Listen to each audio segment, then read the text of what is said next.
അവണിശ്ശേരിയിലെ നമ്മുടെ പ്രിയപ്പെട്ട കേന്ദ്രമന്ത്രി, നമ്മുടെ എല്ലാം സ്വന്തം MP സുരേഷ് ഏട്ടൻ എത്തിയിരിക്കുകയാണ്. ഇന്നത്തെ വരവിന് രണ്ട് കാര്യങ്ങളുണ്ട്, രണ്ട് ഉദ്ദേശമുണ്ട്. ഒന്ന്, നമ്മുടെ നാട്ടിലെ ആളുകളുമായി വികസനത്തെ കുറിച്ച് സംസാരിക്കാൻ. ആ പരിപാടിയിലാണ് നമ്മളിപ്പോൾ പങ്കെടുക്കുന്നത്. രണ്ടാമത്തെ കാര്യം, അദ്ദേഹത്തിന്റെ MP ആയതിനു ശേഷം അദ്ദേഹത്തിന്റെ ആസ്തി വികസന ഫണ്ടിൽ നിന്ന് പണം അനുവദിച്ച് നിർമ്മിച്ച 6 റോഡുകളുടെ ഉദ്ഘാടനം ഇന്ന് നടക്കുകയാണ്. 2 റോഡുകൾ കഴിഞ്ഞു. അപ്പോൾ വികസനത്തെ കുറിച്ച് സംസാരിക്കുന്ന സമയത്ത് അത് നടപ്പിലാക്കി അതിന്റെ ഉദ്ഘാടനം പരിപാടിയുടെ ഇടയിലാണ് നമ്മുടെ കലുങ്ക് സൗഹൃദ സദസ്സ് നടക്കുന്നത്. നമ്മുടെ പഞ്ചായത്ത് ദത്തെടുത്ത രാജ്യസഭാ MP ആയിരിക്കെ നമ്മളോടൊപ്പം ചേർന്ന് നിൽക്കുന്ന ആളാണ് സുരേഷ് ഏട്ടൻ. 2 കാര്യങ്ങൾ കൂടി ഈ സമയത്ത് അറിയിക്കേണ്ടതുണ്ട് എന്നുള്ളത് കൊണ്ട് അതുകൂടി പറഞ്ഞുകൊണ്ട് ഞാൻ സുരേഷ് ഏട്ടന് മൈക്ക് കൈമാറാം. 2 വികസന പരിപാടികൾക്ക് കൂടി സുരേഷ് ഏട്ടൻ ഈ അടുത്ത് തന്നെ അവണിശ്ശേരിയിൽ എത്തും. അത് ഒന്ന്, നമ്മുടെ സബ് സെന്റർ, അവണിശ്ശേരി പ്രാഥമികാരോഗ്യ കേന്ദ്രത്തിന്റെ sub centre central government grant ഉപയോഗിച്ച് നവീകരിച്ചതിന്റെ താക്കോൽ കൈമാറ്റ ചടങ്ങാണ്.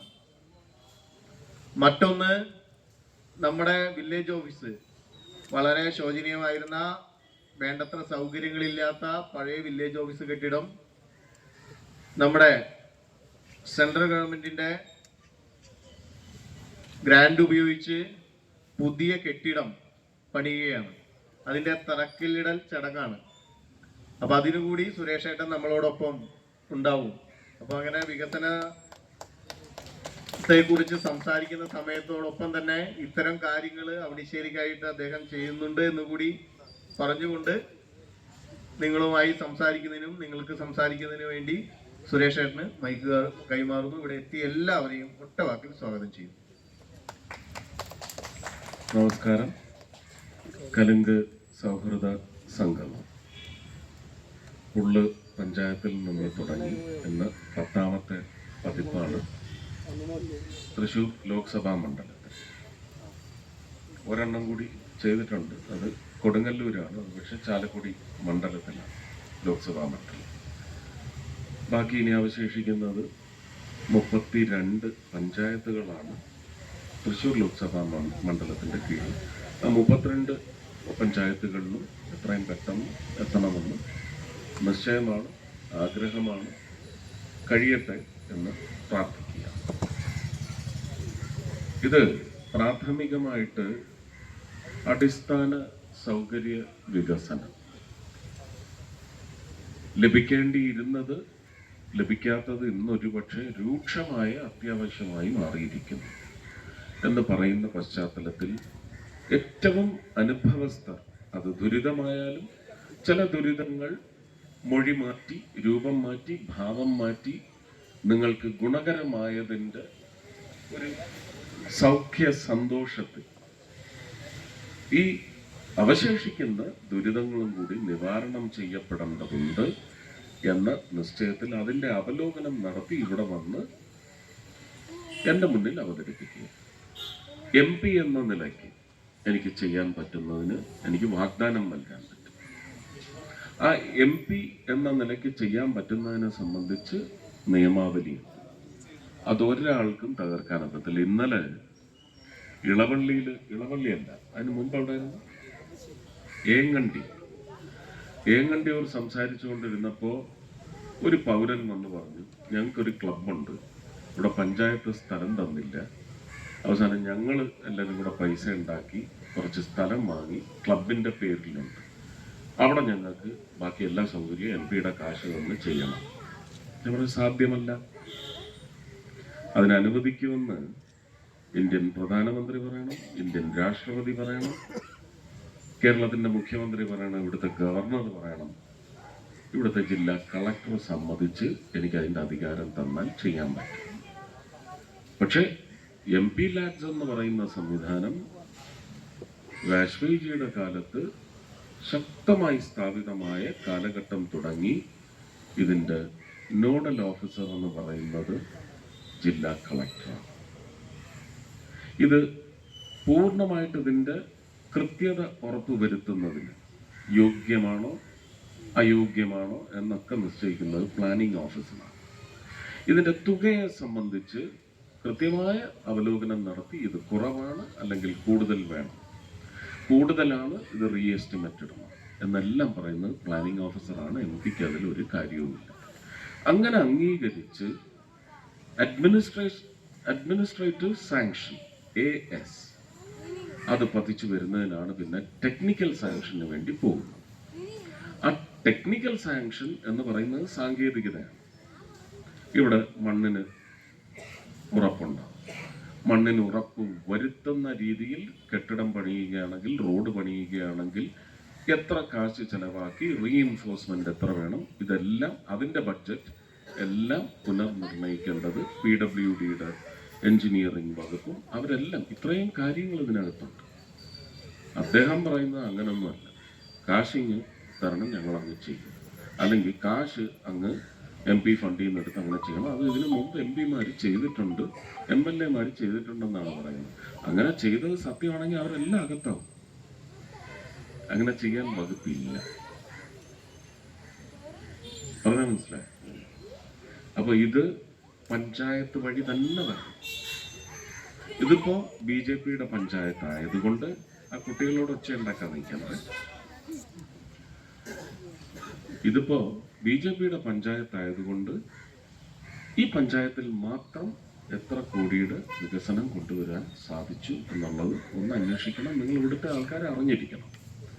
50 ലക്ഷം രൂപ 2021 കൊടുത്ത് 2021 അവസാനം തറക്കല്ലിട്ട് പോയി എന്ന് പറഞ്ഞാൽ ASമായി TSമായി. പക്ഷെ അതിന് ചില മാക്രികൾ ഉദ്യോഗസ്ഥരുടെ പിന്തുണയും തേടി സോയിൽ ടെസ്റ്റ് വേണമെന്ന് പറഞ്ഞു. ലോകത്ത് എവിടെയും സംഭവിച്ചിട്ടില്ല. തറക്കല്ലിട്ട് കഴിഞ്ഞ് MP വന്ന് ഫൗണ്ടേഷൻ സ്റ്റോൺ ഇട്ട് കഴിഞ്ഞ് ഇല്ല മണ്ണിന് ബലം പോരെ, അതുകൊണ്ട് ഇതിന് സോയിൽ ടെസ്റ്റ് നടത്തണമെന്ന് പറഞ്ഞ് അത് സ്റ്റേ ചെയ്യുക. സംഭവിച്ചിട്ടേ ഇല്ല. അതാ ഉദ്യോഗസ്ഥരുടെ വീഴ്ചയാണ്. ഞാൻ നിങ്ങളുടെ മുമ്പിൽ എൻ്റെ പഞ്ചായത്ത് പ്രസിഡന്റ് ആണെങ്കിൽ ഞാൻ പറയുന്നു, നിങ്ങൾ ഇങ്ങനെ ഊണിനും ഉറക്കത്തിനും വിടരുത്. ആ വീഴ്ച വരുത്തിയ ഉദ്യോഗസ്ഥരെ കോടതി കയറ്റാനുള്ള നടപടി നിങ്ങളുടെ പിന്തുണയോടെ ഈ ഹരി കൊണ്ടത് ചെയ്യിക്കാം. അങ്ങനെ അതിക്രമം കാണിച്ച ഉദ്യോഗസ്ഥരെ വെറുതെ വിടാൻ പാടില്ല. 50 ലക്ഷം രൂപ ലാപ്സ് ആക്കി. നിങ്ങളോട് ചെയ്ത ഇല്ലായ്മയാണ്. എന്തില്ലായ്മയാണെന്നുള്ളത് മനസ്സിലായല്ലോ അല്ലേ? ഇല്ലാഴികയാണ് നിങ്ങളോട് ചെയ്തത്. അത് ചോദ്യം ചെയ്യാൻ ഇതുപോലുള്ള സദസ്സുകളിൽ വന്നിരുന്ന് പറയുന്നതിന്റെ സത്യം അന്വേഷിച്ചറിഞ്ഞ് നിങ്ങളുടെ മുന്നേറ്റം ഉണ്ടാവണം. അല്ലാതെ ഒരു രാഷ്ട്രീയ പാർട്ടിയുടെ മുന്നേറ്റവും നിങ്ങളുടെ കാര്യസാധ്യത്തിന് വേണ്ടി ഉണ്ടാവില്ല. ഇതൊരു ഫാമിലി ഹെൽത്ത് സെന്റർ ആവുക എന്നുള്ളത് വളരെ അത്യാവശ്യമായിരുന്നു. കാരണം ഇവിടെ ഡിസാസ്റ്റർ റിലീഫ് ഫണ്ടിൽ നിന്ന് കോൺക്രീറ്റ് ചെയ്യപ്പെടുന്ന റോഡുകളുടെ അവിടെ ബസ് ആക്സിഡന്റ് ആയി വന്ന സമയത്ത് ഓടി ഇവിടെ കൊണ്ടുവന്നപ്പോൾ സൗകര്യമില്ല എന്ന് പറഞ്ഞു പോയി മരിച്ചവരുണ്ട്. ഒരുപക്ഷെ ഒരു വെച്ചുകെട്ടിനകത്ത് അവസാനിക്കുമായിരുന്നത് ഒരു ശസ്ത്രക്രിയയിലേക്ക് ചെന്ന് കയറിയ കേസുകളുണ്ട്. എന്തിനാണ് ഈ പണം? 50 ലക്ഷം രൂപയാണ് തൊലപ്പിച്ച പണം. അതാ ഉദ്യോഗസ്ഥരുടെ കുടുംബത്തിൽ നിന്ന് കണ്ടുകെട്ടി കൊണ്ടുവന്ന് വീണ്ടും അത് ചെയ്യണം. രാധാമോഹൻ സിംഗ് അധികം വരുന്ന 23 ലക്ഷം കൊടുക്കാൻ തയ്യാറായി, അത് തൊലപ്പിച്ചു. PT ഉഷ അത് പിന്നെ 23 എന്നുള്ളത് 6 മാസം കൂടെ കഴിഞ്ഞപ്പം 27 ഈ 50-ന് മേലെ. PT ഉഷയുടേതും എൻ്റെ പൈസ ലാപ്സ് ആവുന്നത് വരെ ഇട്ട് ചവിട്ടി. ഇതൊന്നുമില്ലാന്ന് ഒരു ഉദ്യോഗസ്ഥനും പറയാനൊക്കത്തില്ല. ഞാൻ കളക്ടറുടെ മുമ്പിൽ വെച്ച് ആ ഉദ്യോഗസ്ഥരെ വിളിച്ച് ചോദ്യം ചെയ്തപ്പം മിണ്ടാട്ടമില്ലായിരുന്നു. കളക്ടറോടും പറഞ്ഞിട്ടുണ്ട് ഇത് കേസ് പോകണം. ഞാൻ ഇപ്പോഴും തയ്യാറാണ്, പക്ഷെ എനിക്ക് കേസ് കൊടുക്കാനൊക്കത്തില്ല. പഞ്ചായത്ത് പ്രസിഡന്റ് അത് ചെയ്യണം. എന്നിട്ടേ നിങ്ങളുടെ അടുത്ത ഇലക്ഷന് വോട്ട് അപേക്ഷിച്ച് വരാൻ പാടും. ഞാൻ എൻ്റെ പാർട്ടിയാണ് ഞാൻ ഡെഡ് ലോക്കിലാക്കുന്നു. അങ്ങനെയുള്ള രാഷ്ട്രീയം മതി എനിക്ക്. ഇല്ലെങ്കിൽ ഇതിലൊരു താല്പര്യവുമില്ല. എന്റെ താല്പര്യത്തിന്റെ കാര്യമാണ്. ഇത് പറഞ്ഞിട്ട് ഒരു വർഷമായി അത് ചെയ്തിരിക്കും. എന്റെയൊക്കെ പേരിൽ ഇല്ലാത്ത കാര്യത്തിന് എത്ര കേസ് ഇപ്പോഴും നടക്കുക അല്ലേ? കൊടുക്കണം, ജയിക്കണം, ജനങ്ങൾക്ക് വേണ്ടി ആ കേസിൽ ജയിക്കണം. അതിന്റെ പേരിൽ ആർക്ക് ദ്രോഹമേറ്റാലും ശരി തന്നെ, തെറ്റ് ചെയ്തവർക്ക് ദ്രോഹം തന്നെയാണ് കൂലി. നിഷേധിക്കപ്പെട്ട നിങ്ങൾക്ക് വിജയവും വരിച്ച് വരണം. ഇത് ഞാൻ ഇവിടെ തന്നെ വന്നിരുന്നാണ് പറയേണ്ടത്. അപ്പൊ വ്യക്തിപരമായ ഒരു കാര്യങ്ങളുമില്ല. ഞാൻ ഇപ്പോഴും പറയും, അങ്ങനെ ഇവിടെ മുഖ്യമന്ത്രിയും ചെയ്യുന്നില്ല. അദ്ദേഹത്തിന്റെ വരുമാനം എത്രയാണെന്ന് എനിക്കറിഞ്ഞൂടാ. എന്റെ വരുമാനം എത്ര ഇടിഞ്ഞു എന്നുള്ളത് എനിക്കറിയാം.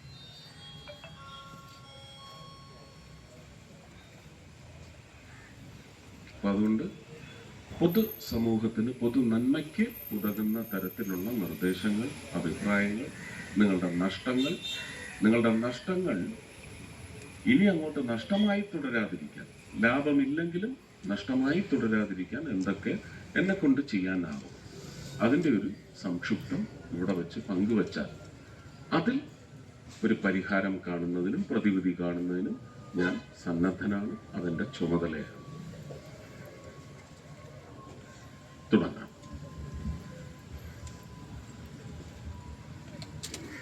അതൊക്കെ ഈ വ്യാഖ്യാനിച്ച് അങ്ങനെ ആക്കുന്ന സംഗമം.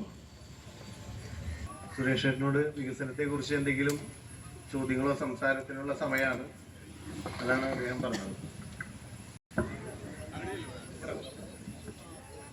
എൻ്റെ പേര് വൈശാഖ് എന്നാണ്. അപ്പോൾ ഞാനൊരു ഇലക്ട്രിക് വാഹനം ഉപയോഗിക്കുന്ന ഒരു വ്യക്തിയാണ്. അപ്പോൾ നമ്മൾ പെട്രോൾ പമ്പിൽ പോകുമ്പോൾ നമുക്ക് അവിടെ അടിസ്ഥാന സൗകര്യങ്ങളൊക്കെ ലഭ്യമാണ്. പക്ഷേ ഈ ഇലക്ട്രിക് വാഹനം ചാർജ് ചെയ്യുമ്പോൾ നമുക്ക് ഒരുപാട് സമയമാണ് അവിടെ സ്പെൻഡ് ചെയ്യേണ്ടി വരുന്നത്. അപ്പോൾ യാതൊരു വിധത്തിലുള്ള അടിസ്ഥാന സൗകര്യം ഒറ്റ ഇലക്ട്രിക് ചാർജ് സ്റ്റേഷനിൽ ഞാൻ കണ്ടിട്ടില്ല. അപ്പൊ അതിനു വേണ്ടി ഒരു കേന്ദ്രത്തിൽ ഒരു നിയമം ഉണ്ടാക്കാൻ സജസ്റ്റ് ചെയ്യാൻ പറ്റും? നിയമത്തിന്റെ ആവശ്യമില്ല.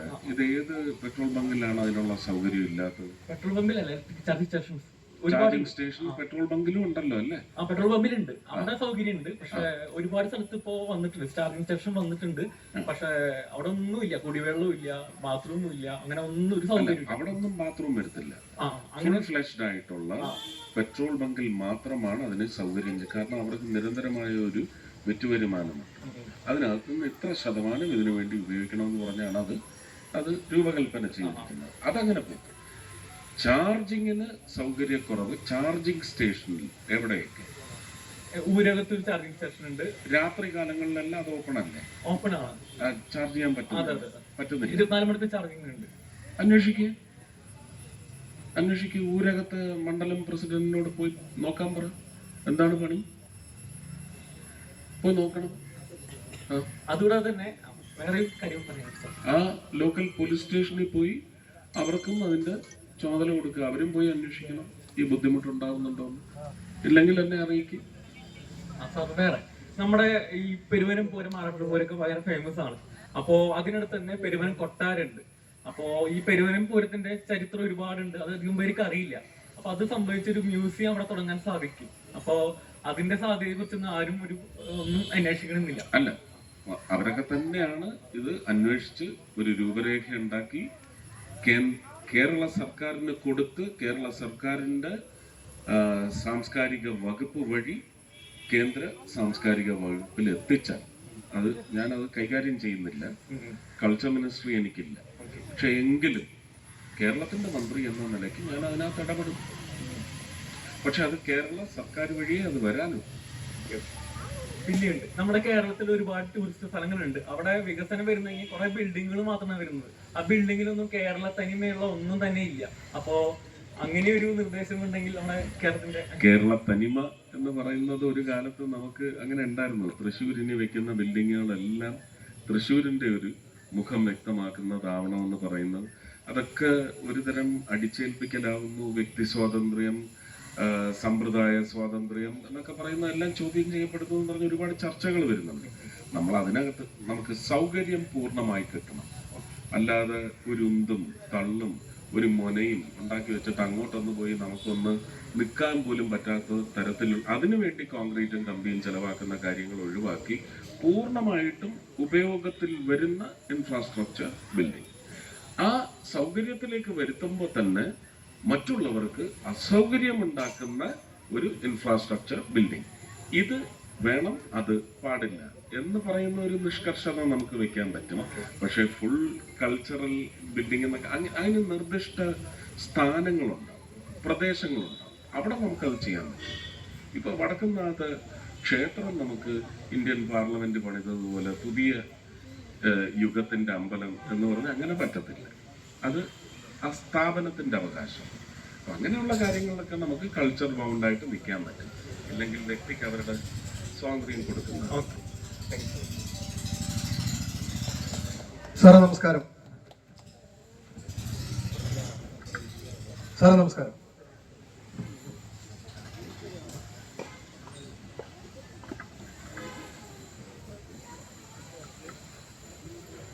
സാർ നമസ്കാരം. ആദ്യമായി തന്നെ ഞങ്ങളുമായി സംവദിക്കാൻ ഇവിടെ എത്തിച്ചേർന്നതിൽ അങ്ങേക്ക് വളരെയധികം നന്ദി രേഖപ്പെടുത്തുന്നു.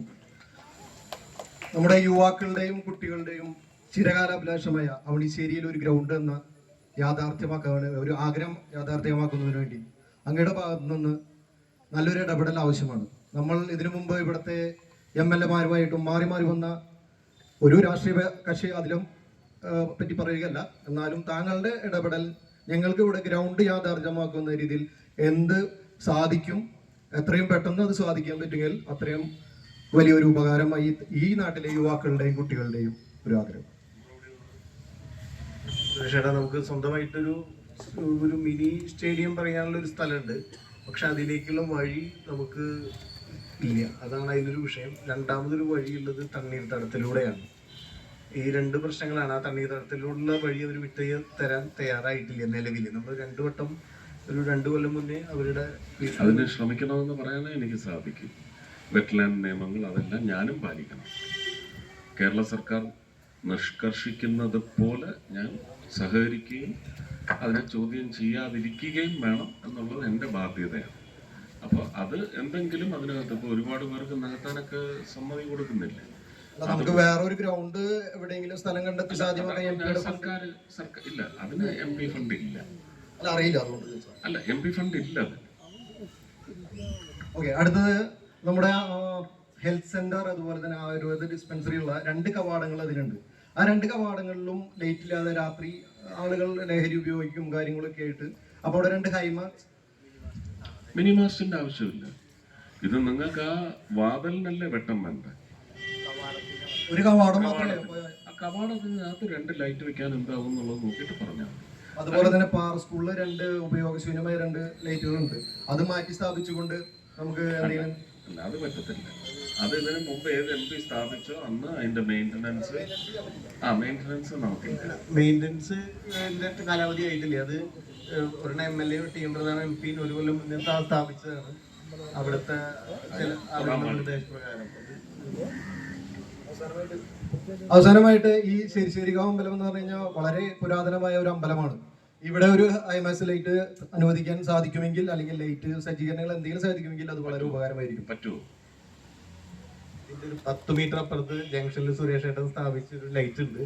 അല്ല, അത് ഈ സമയത്ത് പറഞ്ഞത് മാത്രം. ഇത് പ്രൈവറ്റ് ആസ്തിയാണ്. അപ്പൊ അതിന് റൂട്ടില് കുഴപ്പമില്ല. MLA ഇല്ലേ ഇവിടെ? MLA ഉണ്ട്. MLA എടുത്ത് പറ. 10 മീറ്റർ അപ്പുറത്ത് നമ്മൾ സ്ഥാപിച്ചതല്ലേ.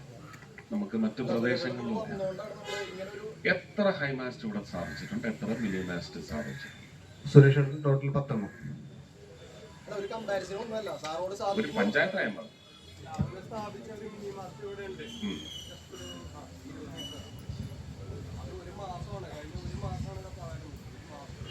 കെൽട്രോൺ ആണ് അവര് സ്ഥിരമായിട്ട് മെയിൻ്റെനൻസ് ചെയ്യാൻ ഒരു മാസത്തിലധികം സമയം എടുക്കുന്നത്. ലാസ്റ്റ് പരാതി ഞാൻ കൊടുത്തിരുന്നു, പ്ലാനിംഗ് ഓഫീസിലും പരാതി കൊടുത്തിരുന്നു. അങ്ങനെ അവസാനം അവരുടെ സ്റ്റേറ്റിലേക്ക് വിളിച്ച് പറഞ്ഞിട്ടാണ് അവരെ എത്തിക്കാൻ പറ്റിയത്. അങ്ങനൊരു വിഷയം അവരുടെ മെയിൻ്റനൻസിനുള്ള പൈസ കൊടുക്കുന്നതും അവരൊരു മാസം വൈകിച്ചാൽ നമ്മളൊരു 5 മാസം വൈകിക്കാൻ പറഞ്ഞു. നമസ്കാരം സാർ, എൻ്റെ പേര് അനിൽകുമാർ എന്നാണ്. എനിക്ക് 55 വയസ്സായി. ഈ 55 വയസ്സിനുള്ളിൽ ഇങ്ങനൊരു MP അല്ലെങ്കിൽ മന്ത്രി ഇങ്ങനൊരു സദസ്സിൽ ഞാൻ കണ്ടിട്ടില്ല. ആദ്യമായിട്ടാണ് ഞാൻ അഭിനന്ദനങ്ങൾ. എൻ്റെ ഒരു ചെറിയ അഭിപ്രായം എന്ന് പറയുന്നത്, നമ്മുടെ ചെറുപ്പക്കാരെ ഒരുപാട് ആൾക്കാർ ഇവിടെ രാവിലെ നടക്കാനൊക്കെ പോകുന്നുണ്ട്. ഒരു ഓപ്പൺ ജിമ്മ് നമ്മുടെ റോഡ് സൈഡിലെ കൂടുതൽ വീതിയുള്ള സ്ഥലങ്ങളിൽ പുറമ്പോക്കൊക്കെ എടുക്കുന്ന ഒരുപാട് സ്ഥലം, ആനക്കള്ളി സെൻറ്ററിൽ നമ്മുടെ കുന്നത്തുറപ്പന്മാര ഭാഗത്ത് ഉണ്ട്. അതേപോലെ ചെറുവത്തേരിയിൽ 10-ാം വാർഡിൽ ഒരു സ്ഥലമുണ്ട് പുറമ്പോക്ക്. ഇങ്ങനെയുള്ള സ്ഥലങ്ങളിൽ ചെറിയ ചെറിയ നമ്മുടെ ജിമ്മിന് പറ്റിയ ഉപകരണങ്ങൾ സ്ഥാപിക്കുകയാണെങ്കിൽ വളരെ നന്നായിരിക്കും. അതിന് MP ഫണ്ടിൽ വകുപ്പുണ്ടോ? ഉണ്ട്. ഉണ്ടോ? ജിമ്മോ? ഓപ്പൺ ജിംനേഷ്യം അതെ, പഞ്ചായത്ത് ചെയ്യാൻ നോക്കിയപ്പോൾ PWD NOC കിട്ടില്ല. MP ആണോ? എഴുതി കൊടുക്ക, നോക്കാം. Thank you. പുറമ്പോക്ക് സർക്കാർ പതിച്ചു തരണം. അല്ല, സ്ഥലമുണ്ട്.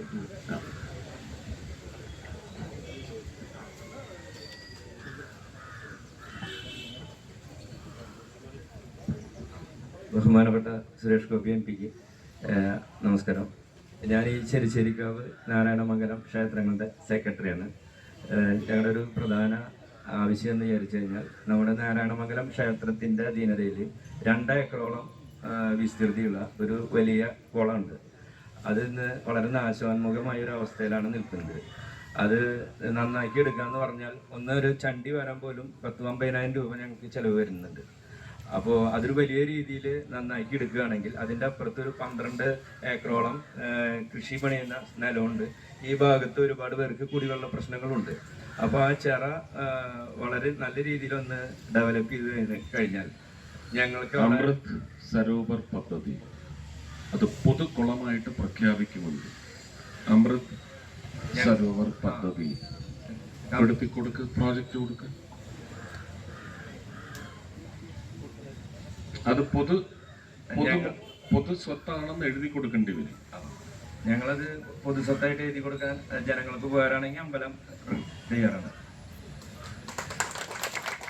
അമൃത് സരോവർ പദ്ധതി അത് MP ഫണ്ട് തന്നെ. അമൃത് സരോവർ അപ്പൊ അതിനോട് ചേർന്ന് തന്നെ അവിടെ ഒരു ചുറ്റുവട്ടത്തുള്ള കുടിവെള്ള പ്രശ്നം പരിഹരിക്കുന്നു എന്നുള്ളത് സാങ്കേതികമായി തെളിയിച്ചാൽ അതിന് ഫണ്ടുണ്ട്.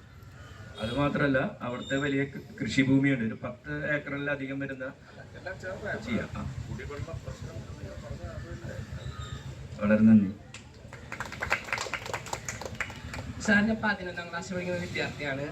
എല്ലാ ഫീൽഡിലും AI കടന്നു കയറിയതുകൊണ്ട് നമ്മുടെ ജോലി ഭയങ്കരമായിട്ട് നഷ്ടപ്പെട്ടുകൊണ്ടിരിക്കുന്നുണ്ട്. അപ്പോൾ കേന്ദ്ര സർക്കാർ വളർന്നു തന്നെ ജനറേഷനിലെ ജോലി ഉറപ്പാക്കാൻ എന്തൊക്കെയാ പ്രോഗ്രാംസ് ഇംപ്ലിമെന്റ് ചെയ്യാൻ പോണേ? അതിനെക്കുറിച്ചല്ലാതെ ഇതിന്റെ ഒരു അപകടം G7 സമ്മിറ്റിൽ ഇറ്റലിയിൽ ഫ്ലോറൻസിൽ കൂടിയ സമയത്ത് സൗദി അറേബ്യയുടെ പ്രതിനിധിയായി വന്ന അവിടുത്തെ ടൂറിസം മന്ത്രി ഒരു വനിതയാണ്. കൃത്യമായി ആഞ്ഞടിച്ച് AI എന്ന് പറയുന്ന സമ്പ്രദായത്തെ വിമർശിച്ച ഒരു വനിതയാണ്. എൻ്റെ പ്രസംഗം എനിക്ക് നന്നായിട്ട് അറിയാമായിരുന്നത് കൊണ്ട് എനിക്കതിന് പിന്തുണയ്ക്കാനാണ് തോന്നുന്നത്. പക്ഷെ ഒരു ആഗോള പരിവർത്തനം എന്നതിൻ്റെ ഭാഗമായിട്ട് 70കളുടെ അവസാനം 80കളിലായിട്ട് കമ്പ്യൂട്ടർ വന്ന സമയത്ത്, അത് കഴിഞ്ഞ് ട്രാക്ടർ വന്ന സമയത്ത്, ടില്ലിംഗ് മെഷീൻ വന്നതിന് ആ സമയത്ത്, പിന്നെ കൊയ്ത്ത് യന്ത്രം വന്ന സമയത്തൊക്കെ ഇതേ എതിരുള്ളി ഉണ്ടായിട്ടുള്ളത്. അതുകൊണ്ട് നമുക്ക് ചിലപ്പോൾ നമ്മളത് തുടങ്ങി വയ്ക്കാൻ ഒരു പിന്നാക്കം നിന്നതിൻ്റെയോ തടസ്സപ്പെടുത്തിയതിൻ്റെയോ പശ്ചാത്തലത്തിൽ നമുക്ക് രാജ്യത്തിന് കുറച്ച് പിന്നോക്കം പോകേണ്ടി വന്നിട്ടുണ്ട്. അപ്പം അത് പൊതുവായ ലോകത്തിൻ്റെ വളർച്ചയുടെ ഭാഗമായിട്ട് പുതു സംവിധാനങ്ങൾ വരുന്നതിന്, പ്രത്യേകിച്ച് സയൻറ്റിഫിക് ഇന്നോവേഷൻസ്, അത് നമ്മൾ നല്ലതുപോലെ ആലോചിച്ച് ദ്രോഹമല്ലാത്ത തരത്തിൽ, ഇപ്പം ഇങ്ങനെ കുഞ്ഞ് പറഞ്ഞാൽ ഞാൻ പറയും ഈ സെൽഫോൺ കണ്ടുപിടിച്ചതാണ് ഏറ്റവും വലിയ ദ്രോഹം എന്ന് ഞാൻ പറഞ്ഞാൽ അങ്ങനെയല്ല ഉദ്ദേശിച്ചത്. പക്ഷെ നമ്മൾ ഈ വളർന്നു വരുന്ന ലോകത്ത് AI കാരണം കുറെ പേർക്ക് ജോലി നഷ്ടപ്പെടുന്നുണ്ട്. അതെ, അതിനെതിരെ ഈ സെൽഫോൺ കാരണം ഒരുപാട് പേർക്ക് കുടുംബജീവിതം നഷ്ടപ്പെടുന്നുണ്ട്, ഒരുപാട് പേർക്ക് തൊഴിൽ നഷ്ടപ്പെടുന്നുണ്ട്. അതെനിക്കറിയാം. ഇന്നലെ രാത്രി എൻ്റെ ഫോണിൽ മെസ്സേജ് വന്ന് കിടപ്പുണ്ട്. ഒരു ലോക പൗരനെന്ന നിലയ്ക്ക് ഒരു മലയാളി ഒരു കമന്റ് ഇട്ടതിന് ദോഹ സർക്കാർ, അത് അവിടുത്തെ നിയമമാണ്, പിടിച്ചകത്തിട്ടു. ഇവിടെ എത്ര പേരെ നമ്മൾ പിടിച്ചകത്തിടേണ്ടി വരും? നിങ്ങൾ പറ, എത്ര പേരെ പിടിച്ചകത്തിടേണ്ടി വരും? ഇപ്പൊ അവിടെ തന്നെ ഒട്ടന്നെ ലിബറൽ തൊഴിലാളികളെല്ലാം ഇറങ്ങില്ലേ? ഖത്തറില് ചെന്ന് ഇവിടുത്തെ ഈ ലിബറൽ തൊഴിലാളികൾ അവർക്ക് വേണ്ടി ഒരു ശബ്ദം ഉയർത്തു, വിവരം അറിയും. അപ്പോ അഡ്വാൻസ്മെന്റിന്റെ ഭാഗ്യമായി നമുക്ക് ഒരു മര്യാദ വേണം. നമ്മളതങ്ങനെ വ്യക്തമായിട്ട് ഗുണപ്രദമായി ഉപയോഗിക്കണം. എത്ര കുഞ്ഞുങ്ങളാണ് 8ഉം 10ഉം വയസ്സിൽ കണ്ണാട വയ്ക്കുന്നത്? പണ്ട് കണ്ടിട്ടുണ്ടോ അങ്ങനെ? എന്തുകൊണ്ടാണിത് ഈ അവസ്ഥ വന്നത്? അത് ഇങ്ങനെയാണ് പിടിക്കുന്നത്. എനിക്കൊക്കെ ഈ പിശാചിനെ ഉപയോഗിക്കേണ്ടി വരുന്നത് എൻ്റെ ജോലിയുടെ ഭാഗമായിട്ടാണ്, വേറെ വഴിയില്ല. വാഹനാപകടം. ഇനി അതല്ല, ഞാൻ വേണമെങ്കിൽ ഇനി വീഡിയോ ഷൂട്ട് ചെയ്യാൻ പോവുക. ഡൽഹി എയർപോർട്ട് ആയാലും ആണായാലും പെണ്ണായാലും ശരി തന്നെ, അങ്ങനെ എയർപോർട്ടുകളിൽ ഇതും പിടിച്ചാണ് നടക്കുന്നത്. ആരെതിരെ വരുന്നു, ഇടിച്ചോ തോളി തട്ടിയോ കേസ് കൊടുക്കണോ എന്നൊന്നും ചിന്തയില്ല. ഇടിച്ച് പോയി വീഴുന്നവരുണ്ട്. എനിക്ക് പിന്നെ അത് സംഭവിച്ചു. എനിക്ക് മുന്നേ പോകുന്ന ഒരു PSO ഉണ്ട്, അയാളുടെ വീഴ്ചയാണ്. ലിഫ്റ്റ് ഞെക്കി വെച്ചു, ഞാൻ ലിഫ്റ്റിന്റെ മുമ്പിൽ നിന്ന് ഇതുപോലെയുള്ള സന്ദേശങ്ങൾ വരുന്നതാണ്, ജനങ്ങളുടെ കാര്യങ്ങളാണ് നോക്കുന്നത്. അത് നോക്കി ഇങ്ങനെ വന്ന് ലിഫ്റ്റിലോട്ട് കയറാനൊരു 10 സെക്കൻഡ് വൈകി. അദ്ദേഹം സ്വിച്ച് ഞെക്കിയിട്ട് മാറി അവിടെ നിന്നു. ഞാൻ കറക്റ്റായിട്ട് ചെല്ലുമ്പോൾ ഡോർ അടഞ്ഞു, ചെടി പിടിച്ചു. എനിക്കിപ്പോഴും അതിൻ്റെ വേദനയുണ്ട്. അത് ഞാൻ ഇനി തിരുമിച്ചില്ലെങ്കിൽ പതുക്കെ ഈ കൈ മടക്കുന്നതിനും ബലക്കുറവും എല്ലാം വരാം. കാരണം എൻ്റെ പ്രായം അതാണ്. ഈ പിശാച് കാരണം അല്ലേ? ഇത് ഉപയോഗിക്കില്ല എന്നൊരു നിശ്ചയം എടുത്താൽ നമുക്ക് തീരും. AI പക്ഷെ അങ്ങനെയല്ല. AI എന്ന് പറയുന്നത് പുതിയ ജീവന മാർഗമാണ്. അതുകൊണ്ട് എത്ര പെൺകുട്ടികൾക്കാണ് നാശം. അവരൊന്നും അവരുടെ ഉറക്കത്തിൽ പോലും ഇടാത്ത വേഷവിധാനങ്ങളിലാണ് ഇന്ന് പല നമുക്കറിയുന്ന സിനിമാ നടികളടക്കമുള്ള നല്ല കുട്ടികളെ ചിത്രീകരിച്ചു വെച്ചിരിക്കുന്നത്. എങ്ങനെയാണെന്നൊന്ന് നോക്ക്. AI ക്രിയേഷനാണ്. അപ്പൊ ഇതൊക്കെ ഒരു സാമൂഹിക വിപത്താണ് എന്ന് അന്ന് സൗദി മന്ത്രി പറഞ്ഞപ്പോ ശരിക്കും മൂക്കത്ത് വിരൽ വെച്ചു. അവർക്ക് പിന്തുണ നൽകാനാണ് തോന്നുന്നത്. ജപ്പാൻ, അവരുടെ അന്ന് വന്നിരുന്നത് അവിടുത്തെ അംബാസഡറും ഉണ്ടായിരുന്നു. ഇറ്റലിയിലുള്ള ജാപ്പനീസ് അംബാസഡറും ഉണ്ടായിരുന്നു. കൂടെ ഉണ്ടായിരുന്നത് മന്ത്രിയാണ്, ടോപ്പ് ലെവലിലുള്ള മന്ത്രിയാണ്. അവരും ആഞ്ഞടിച്ചാണ് വിമർശിച്ചത്. ഇതൊക്കെ ഒരു G7 സമിറ്റ് ആയതുകൊണ്ട് നമ്മളുടെ റെക്കോർഡ്സിൽ അതുണ്ട്. പക്ഷെ നമ്മുടെ രാജ്യത്തെ പൗരന്മാർക്ക് ആവശ്യമായ മുന്നേറ്റത്തിന് ഇതെങ്ങനെ ഉപകരിക്കാമെന്ന് പറയുന്ന സംവിധാനങ്ങളെക്കുറിച്ചാണ് ഇപ്പോഴും ശ്രീ നരേന്ദ്രമോദിയും ഇവിടുത്തെ IT ഡിപ്പാർട്ട്മെൻറ്റും അതുപോലെ തന്നെ IT ഡിപ്പാർട്ട്മെൻറ്റുമായി കണക്ട് ചെയ്ത് വരുന്ന സിവിൽ ഏവിയേഷൻ ആയാലും റോഡ് ട്രാൻസ്പോർട്ട് ആയാലും റെയിലായാലും ശരി, ഗതിശക്തി, ഇവരെല്ലാം കൃത്യമായിട്ട് അതിനകത്ത് അവലോകനം നടത്തുന്നുണ്ട്. ജാഗരൂകരായി തന്നെ ഇരിക്കും. നമുക്കൊരു ശുദ്ധീകരിച്ച സംവിധാനം വരുമെന്ന് ആശിക്കാമല്ല, പ്രതീക്ഷിക്കാം. സാർ, പിന്നെ കേരളത്തിലെ എയിംസ് കൊണ്ടുവരാമെന്ന് പറഞ്ഞിട്ടുണ്ടായിരുന്നു. എയിംസ്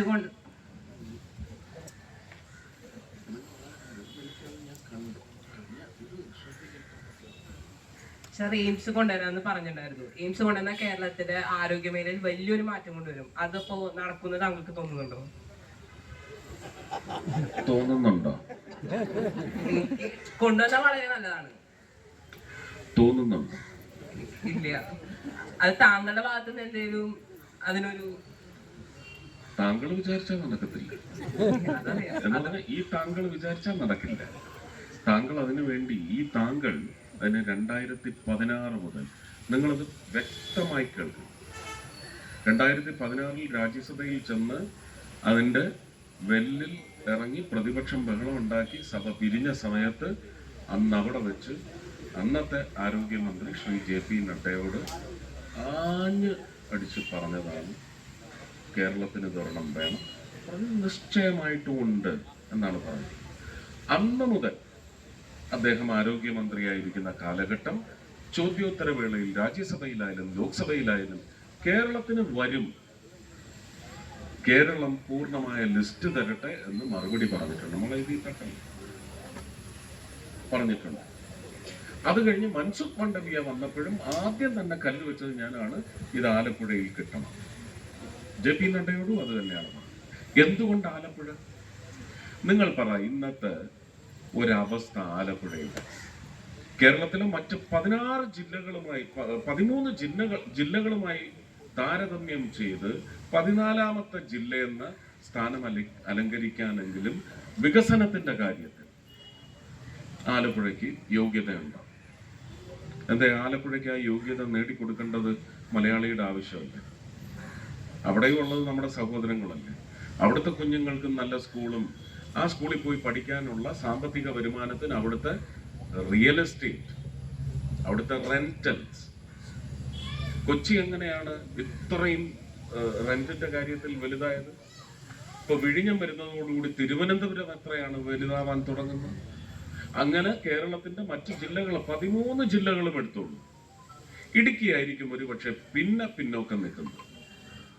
പക്ഷെ ഇടുക്കിക്ക് പോലും വലിയ ആലപ്പുഴ നേരിടുന്നതായ ദുരന്തത്തിന്റെ ആഘാതം എന്ന അളവിലില്ലാത്തത് കൊണ്ട് ഇടുക്കിക്ക് പിന്നെയും ഒരുപാട് സാധ്യതയുണ്ട്. ഇടുക്കിയിൽ വലിയ ഒരു ഭാരതത്തിന് അഭിമാനിക്കാവുന്ന ഒരു പ്രോജക്റ്റ് വരാനുള്ള സാധ്യതയുണ്ട്. സ്ഥലം വിട്ട് കിട്ടുകയാണ്. 2015 മുതൽ പ്രധാനമന്ത്രി അതിനുവേണ്ടി ശ്രമിച്ച ആ പക്ഷത്തും വിദേശ പക്ഷത്തു നിന്ന് അവർ തയ്യാറാണ്. നമുക്കവിടെ ഒരു 350 ഏക്കർ കിട്ടുകയാണെങ്കിൽ ഇടുക്കിയിൽ താപത്തിൽ മാത്രം നിർമ്മിക്കാൻ പറ്റുന്ന ഒരു പൊരുൾ നിർമ്മാണം അവിടെ നടക്കും. അത് ക്ലിയർ ആവാതെ ഞാൻ പറഞ്ഞിട്ട് പിന്നെ അതെന്തായി എന്ന് ചോദിക്കുന്നവരെ നേരിടാൻ എനിക്കൊക്കത്തില്ല. വരട്ടെ, അത് പ്രഖ്യാപിക്കപ്പെടുമ്പോൾ നിങ്ങൾക്ക് തന്നെ മനസ്സിലാവും ഇതാണ് ഉദ്ദേശിച്ചത് എന്ന് പറഞ്ഞതുപോലെ എയിംസ് ആലപ്പുഴ തന്നെ. അത് ഞാൻ തൃശ്ശൂർ 19 വന്ന് നിൽക്കുന്നതിന് മുമ്പ് പറഞ്ഞ ഒരു വാക്കാണ്. അതങ്ങനെ തന്നെ. അതല്ല ചില രാഷ്ട്രീയ ഉദ്ദേശത്തോടെ അത് ചെയ്യില്ല എന്ന് നിശ്ചയം എടുത്താൽ പിന്നെ എനിക്ക് എൻ്റെ പ്രധാനമന്ത്രി എടുത്തും എൻ്റെ ആരോഗ്യമന്ത്രി എടുത്തും വീണ്ടും ഇപ്പോൾ JP നഡ്ഡയാണ് ആരോഗ്യമന്ത്രി. പിന്നെ എനിക്കൊരു അധികാരമുണ്ട്, അവകാശമുണ്ട്. അത് കേരളത്തിൽ നിന്ന് ആദ്യത്തെ BJP MP നൽകിയ തൃശ്ശൂരിനത് നിർബന്ധം. കരുവന്നൂർ പദയാത്രയ്ക്ക് പാർട്ടിക്കാരല്ല കൂടുതൽ. പാർട്ടിക്കാർ ഞങ്ങൾക്ക് എണ്ണം അറിയാം, 1000-നുള്ളിലേ ഉണ്ടായിരുന്നു. പക്ഷെ ബാക്കി 10,000-ഓ 12,000-ഓ വന്നെങ്കിൽ ചായക്കടയിലൊക്കെ ചായം കുടിച്ചുകൊണ്ട് നിന്ന ആളാണ് അത് ഉച്ചക്കൂടി ഒന്നതിനകത്ത് കയറിയത്. അതുപോലെ എയിംസിന് വേണ്ടി തൃശ്ശൂർ ജില്ല മുഴുവൻ ഇറങ്ങും. യുവ വികസിത് ഭാരത് 2047 എന്ന് പറയുന്ന പ്രധാനമന്ത്രിയുടെ ദീർഘകാലമായിട്ടുള്ള പ്രഖ്യാപിത സ്വപ്നം അത് നടപ്പിലാവണമെങ്കിൽ മെനിഞ്ഞാന്നും അദ്ദേഹം ഈ പറയുന്ന നാരീശക്തി, സ്വസ്ഥ നാരി, സശക്ത് കുടുംബ്, സശക്ത് പരിവാർ എന്ന് പറയുന്ന പദ്ധതി ഉദ്ഘാടനം ചെയ്യുന്ന അവസരത്തിൽ പറഞ്ഞത് ആ വികസിത് ഭാരത് 2047 എന്ന് പറയുന്നതിന് 4 പില്ലറുകളാണുള്ളത്. നരി, യുവ, ദാറ്റ് ഇസ് യു. ഞാൻ വരും എന്ന് പറഞ്ഞില്ലേ, യുവ പ്രളയമുണ്ടാകും ആ പദയാത്രയിൽ.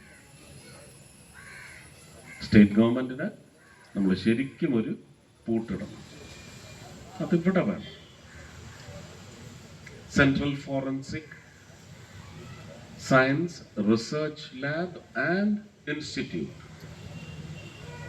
ഹോം മിനിസ്ട്രിയുടെ അധിപൻ ശ്രീ അമിത്ഷായാണ് വാക്ക് തന്നിരിക്കുന്നത് തൃശ്ശൂർക്ക്.